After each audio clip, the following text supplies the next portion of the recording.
What if I told you revolutions, miracles, and even death itself in Mexico weren't powered only by politics or weapons, but by rituals so strange, so powerful, and so terrifying that governments tried to erase them from history? Tonight, we're diving into the hidden world of Mexican spiritual healers, saints, shamans, and visionaries whose powers changed the course of history. These aren't myths. These are true documented stories, and once you hear them, you'll never look at rebellion or healing the same way again. Let's begin with a girl who was barely old enough to marry, but whose prayers could topple governments. In 1890s Mexico, a teenage girl named Teresa Urrea became known as La Santa de Cabora, the Saint of Cabora. She had visions, spoke of the Virgin Mary, and healed the sick with just her touch. Blind men swore they could see again. Cripples threw down their canes. But what terrified the authorities wasn't her healing. It was the rebellions that rose in her name. Indigenous Yaqui and Mayo fighters painted her face on their banners, shouting that God had blessed their war against Mexico's dictator, Porfirio Diaz. Imagine that. Entire armies fighting, not just with guns, but with faith in a teenage girl. The government exiled her, but her legend never died. Teresa proved one chilling truth. Sometimes revolutions don't start with generals, they start with saints. But Teresa wasn't the only one whose rituals terrified those in power. Fast forward a few decades, and northern Mexico witnessed another miracle worker, José Fidencio, better known as Niño Fidencio. He was no ordinary healer.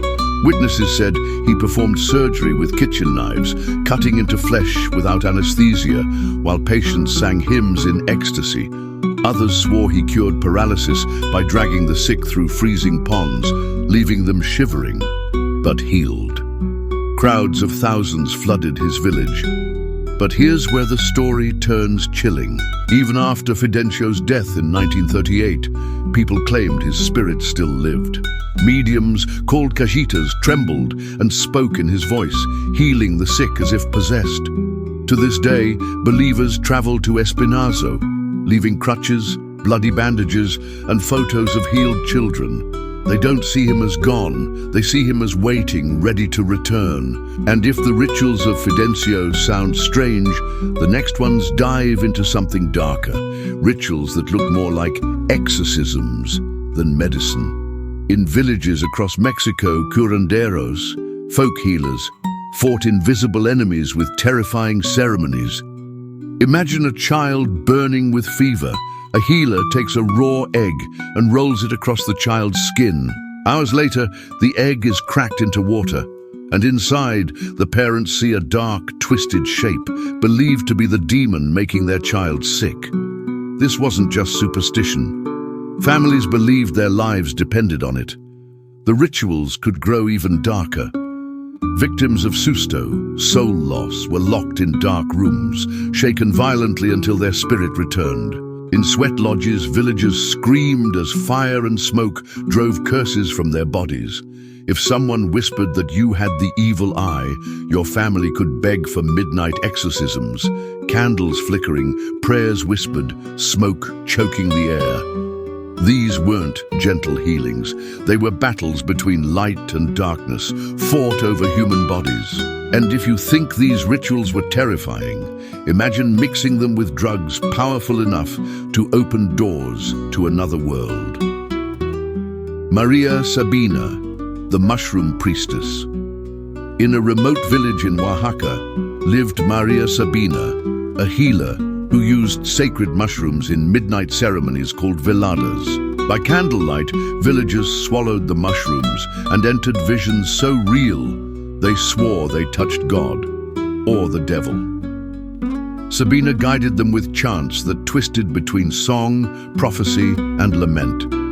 Some saw angels, others saw demons clawing at their flesh, whispering secrets too terrible to repeat. In the 1950s, outsiders discovered her. Scientists, hippies, even celebrities came seeking visions.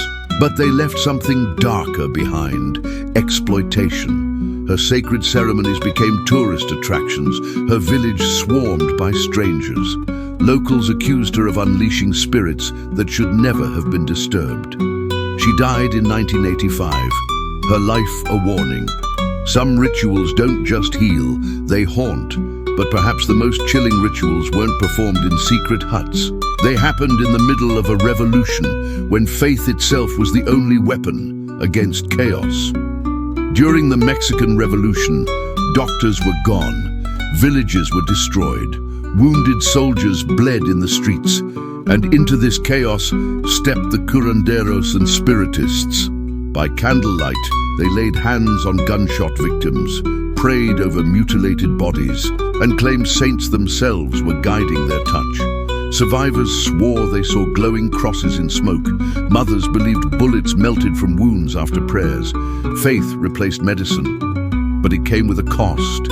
Failed cures were blamed on sorcery. Healers accused of siding with rebels were tortured or lynched by soldiers.